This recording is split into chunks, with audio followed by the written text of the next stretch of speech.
Shigeru Miyamoto, we need to talk to people. But we need to reveal what kind of person he really is. Does anyone...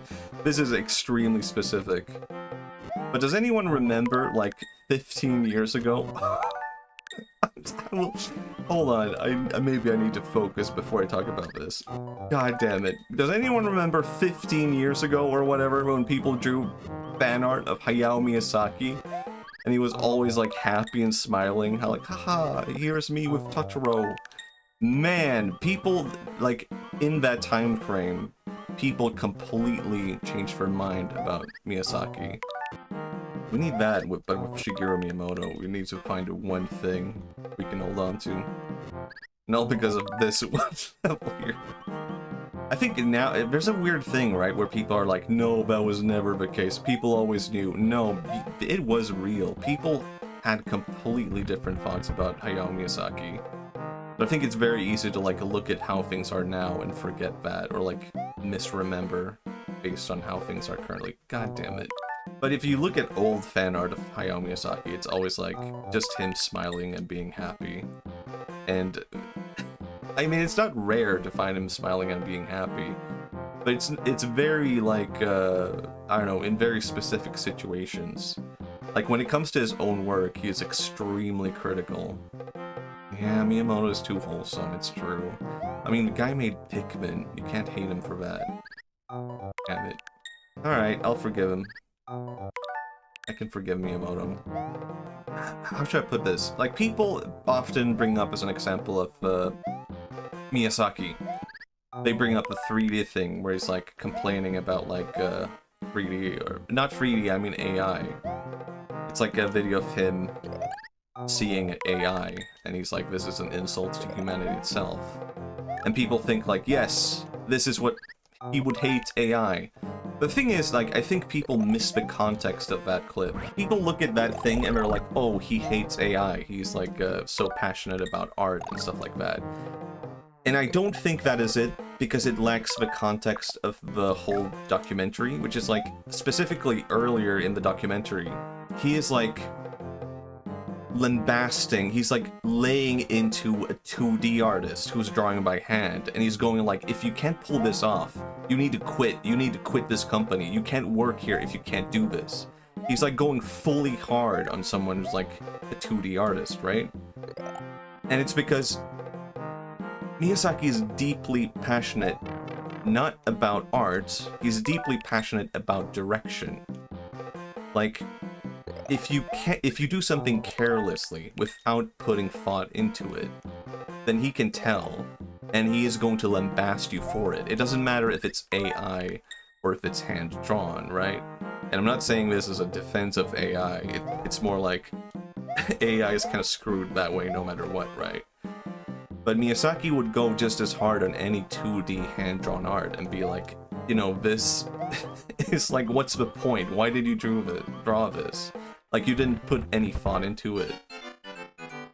Holy shit, it's over. There's no way anything worse can happen now, right? And I'm not saying that as like, and that's why they are equally the same. I'm saying that as a way of just to be like, hey, like, here is what actually matters to Miyazaki. I mean, to be honest, if I had to be, like, completely honest, I think Miyazaki has a bit of a point about, like, hello, Biscuit. When Son released a movie, yeah, and walked out, yeah. Like, that is an example of that. But I do feel like, I mean, he is an asshole, Miyazaki, but he does genuinely have a point, right? Like, there's so much animation and art that is, like, directionless. And I'm not saying that as someone who has, like, damn it, was perfect about that myself, but I think it is something that maybe you should bear in mind as an artist. Like, what is the direction of this? Like, can you look at this and be like, this is genuinely how a person would act or move or whatever? Because he's completely right that, like, most animation is, like, completely incestuous. Like, most anime is just reflections of other anime. People don't really read that much literature. But I say that bearing in mind, like, this is a road towards, like, extreme perfectionism, right?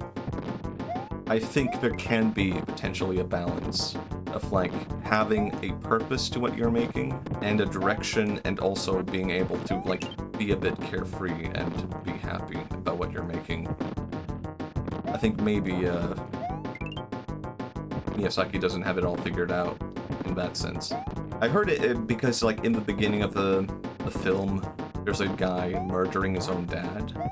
But I don't actually remember if that is a part of the movie. I don't remember anything about, I don't even remember the name of the movie. So I could see, yeah, Tales of Earthsea. I was about to say Earthbound, and I'm like, I can't embarrass myself by even attempting to say that.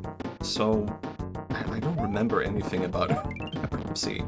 I mean, I feel like if I remember correctly, I kind of like liked the film, if I remember correctly, actually. But I at the time when I saw it, this was a really long time ago, I didn't really have the mindset of like comparing it to other Ghibli films. I have seen from Up on Poppy Hill, and based on having seen that film, I'm kind of like, well, Goro Miyazaki can be a good filmmaker. But I'm too afraid to see the, what's it called, Earthwig movie, the 3D film.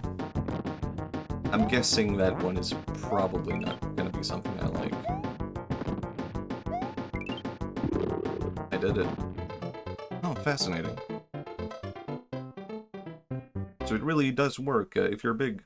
I wish I could direct a film. And it would be bad.